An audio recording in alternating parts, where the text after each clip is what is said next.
Sir आज finance के ऊपर सर कट मोशंस हैं और फाइनेंस की डिमांड नंबर 43 है। वैसे तो फाइनेंस की बड़ी ज़्यादा डिमांड्स हैं, ये एक स्पेसिफिक डिमांड है जिसके ऊपर चले हम बात कर रहे हैं। तकरीबन सर 100 बिलियन से ज़्यादा FBR का और इनका जो अगर हम मिलाएं तो तकरीबन फाइनेंस की जो वो भी FBR भी इनके साथ ही है, तो डिमांड बनती है। तो सर हम कहते हैं कि इसे फ़ायदा नहीं है इतने पैसे इन्हें देने का, ऑलरेडी ये बड़े ज़्यादा पैसे इधर उधर से जो है वो इकट्ठे कर लेते हैं। और जिस तरह से सर ये रिवॉर्ड इन्होंने एक बनाया हुआ है फाइनेंस वालों यू से सारा पैसा कलेक्ट करके फिर सूबों को भी देते हैं सर, वो उसके ऊपर भी मुझे जो है वो इतराज़ात हैं। और सर 2-4 बातें हैं। पहले मैं कुछ एक्सपोर्टर्स की बात कर लूँगा। पिछली दफ़ा फ्लोर ऑफ दी हाउस पे फाइनेंस मिनिस्टर साहब ने जो है वो जैसे अमेंडमेंट्स थी सर फाइनेंस बिल के अंदर, पिछले साल इन्होंने कमिट किया था कि अगर एक्सपोर्टर को प्रॉफिट होगा तो वो टैक्स देगा और अगर उसे प्रॉफिट नहीं होगा तो वो टैक्स नहीं देगा। सर ये मैं उन्हीं के अल्फाज same as it is sir यहाँ पे फ्लोर ऑफ दी हाउस बता रहा हूँ।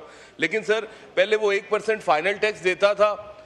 इनके ये कहने के बावजूद सर जब इन्होंने वो एक्ट में बदला तो सर 1% वो जो उसका फाइनल था सर वो उसे मिनिमम टैक्स में कर दिया। मिनिमम टैक्स का मतलब है कि प्रॉफिट हो या ना हो वो 1% तो उसने देना ही देना है। और प्लस 1% सर वो एडवांस टैक्स भी पिछले साल से दे रहा है। अभी वो 2% एट सोर्स जो है सर वो टैक्स देता है। और उसके बाद जब उसकी जो है वो साल बाद ईयर एंड होता है तो सर अगर उसका मजीद फाइनेंशियल जब वो सबमिट करता है तो कोई और बनता हो तो सर फिर उसकी जो है नॉर्मल टैक्स रजीम के अंदर भी टैक्सेशन होती है। तो मेरी गुजारिश है कि फाइनेंस मिनिस्टर साहब ने अगर ये अपनी बात की थी तो इसके ऊपर अमल दरामद करवाएं, नंबर 1। नंबर 2 सर EFS के ऊपर जीरो रेटिंग के ऊपर भी इन्होंने कमिट किया था फ्लोर ऑफ द हाउस पे कि जीरो रेटिंग जो है वो रहेगी और EFS के अंदर जो लोकल सप्लाईज हैं वो एग्जेम्प्ट होगी सेल्स टैक्स पे। और फ्लोर ऑफ द हाउस ये कमिटमेंट थी सर वो भी पूरी नहीं हुई। सर फिर टीचर रिसर्चर्स की सर इन्होंने बात की, वो भी फ्लोर ऑफ द हाउस बात की, लेकिन पिछले साल तो नहीं पूरी हुई। इस साल अगर वो कर रहे हैं तो एक साल ये साल जो भी ख़त्म होगा या तक उसके ऊपर लिमिट कर रहे हैं, इसके बाद उसके ऊपर जो है वो दोबारा से टैक्सेशन जो है वो स्टार्ट हो जाएगी और वो 25% वाली टीचर रिसर्चर्स वाली सर जो रिबेट है वो सर विड्रॉ हो जाएगी। सर ये 2-3 बातें। और सर एक बात है फाइनेंस डिवीजन और ये सारे सर जो पैसे इकट्ठे होते हैं इसी से ही सर PSDP भी बनता है, दूसरे अखराजात भी होते हैं। सर इस साल 1000 अरब रुपए का सर PSDP है। सर उसके अंदर गुजरांवाला की अगर आबादी का हिसाब लगाया जाए तो आबादी के तनासुब से 1000 अरब को अगर डिवाइड करें तो गुजरांवाला का शेयर जो है सर 50 लाख के हिसाब से पूरी 25 करोड़ आबादी में से 20 अरब रुपया बनता है। लेकिन सर गुजरांवाला को सिर्फ 25 करोड़ रुपया रिलीज किया जा रहा है।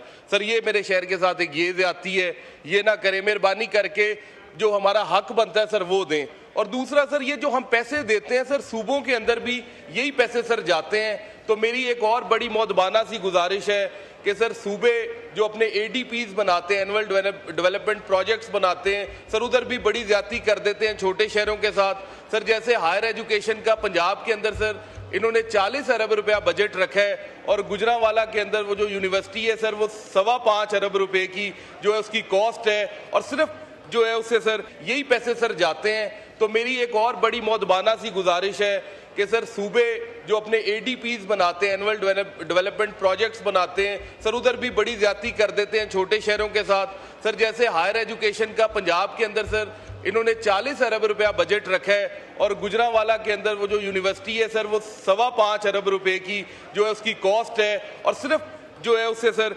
5 करोड़ रिलीज किया जा रहा है। सर इस तरह से तो 100 साल में यूनिवर्सिटी कंप्लीट होगी। तो सर इसका भी कोई लाएअमल बनाए कि सूबों से भी पूछगिछ करें कि जो हम टैक्स के और खून पसीने के इनके पैसे टैक्स पेयर्स के आपको लेके देते हैं उनका भी हिसाब होना चाहिए। सर बड़ी मेहरबानी, शुक्रिया जी। फाइनेंस कमेटी में तो सब ने मेहनत की, सब काबिल तारीफ हैं। ओवरऑल 2-3 चीज़ों पे बात करूँगा। एक तो ये है कि मैंने कल भी बात की कि किसी भी हुकूमत की पॉलिसी का डायरेक्शन उसकी बजट से, फाइनेंस बिल से, उसकी स्पेंडिंग से और उससे पता चलता है कि गवर्नमेंट मुल्क को किस तरफ, किस डायरेक्शन पे ले जाना चाहती है। एक तो हम ये देख रहे हैं कि इंडस्ट्रियलाइजेशन, उसको स्ट्रेंथन करने के लिए, आपके एग्रीकल्चर बेस्ड आपकी इकॉनमी है उसको स्ट्रेंथन करने के लिए, और आपकी एक्सपोर्ट जिस तरह मुबीन ने बात की है कि उसको सपोर्ट देने के लिए गवर्नमेंट की कोई क्लियर पॉलिसी नज़र हमें नहीं आई।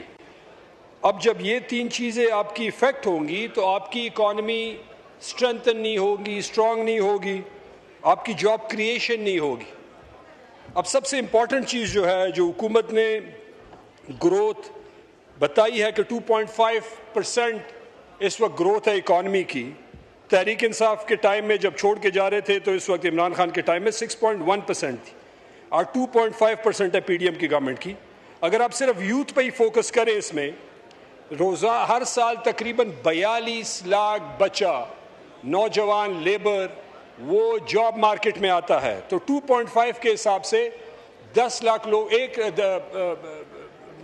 42 लाख लोगों को मिलती हैं, तो 10 लाख लोगों को नौकरी मिलती है, 32 लाख लोग 2.5 के हिसाब से बेरोजगार रह जाते हैं। वो 32 लाख लोग अगर हर साल बेरोजगार रहेंगे तो आप इमेजिन करें कि 3 साल में आपकी जो अनएम्प्लॉयमेंट है वो कहाँ पे पहुँच जाएगी। इस वक्त आपकी यूथ जो है वो 65% है बिलो द एज ऑफ 30। वो बिल्कुल they are losing hope in the future of this country. अगर उनको 3 चीज़ें जनाब स्पीकर दी जाएं, एजुकेशन जो कि मिसिंग है इस बजट में, हमें कोई डायरेक्शन नज़र नहीं आ रही, उनकी स्किल डेवलपमेंट जिससे उनकी जो आपकी इकॉनमी को स्ट्रेंथ मिलेगी उसमें, और एक डिसेंट एम्प्लॉयमेंट, ये 3 वो चीज़ें हैं अगर आप ये यूथ को प्रोवाइड करेंगे तो वो आपकी स्ट्रेंथ बनेगा। वो आपके लिए आप उसको बाहर भेज सकते हैं, रेमिटेंसेज आ सकते हैं।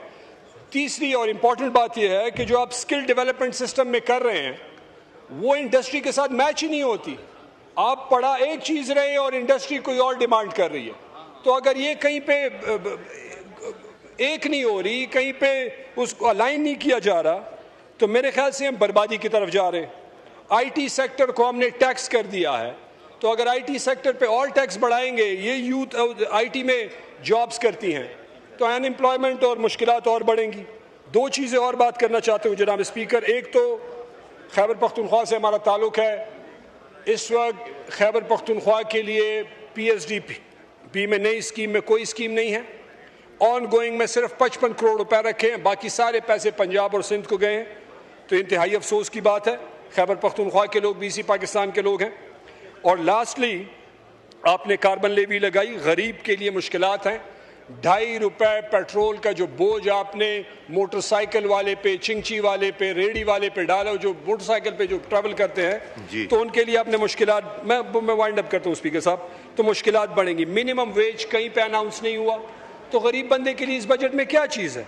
और लास्टली आपने सोलर पैनल पर टैक्स कर दिया, तो वो जो 1, 2, 3 पैनल लगाने वाले हैं जनाब स्पीकर, वो बेचारे 10% टैक्स दे के उनकी तो ज़िंदगी और मुश्किल हो गई है। तो मेहरबानी फरमाएं, थोड़ा सोचें गरीब के लिए और यूथ के लिए, इन दोनों पे ज़रा फोकस करें जो वाकई जो सबसे ज़्यादा है तादाद में और सबसे ज़्यादा कंट्रीब्यूशन कर सकते हैं और सबसे ज़्यादा तकलीफ में इस वक्त पाकिस्तान में। जी शुक्रिया।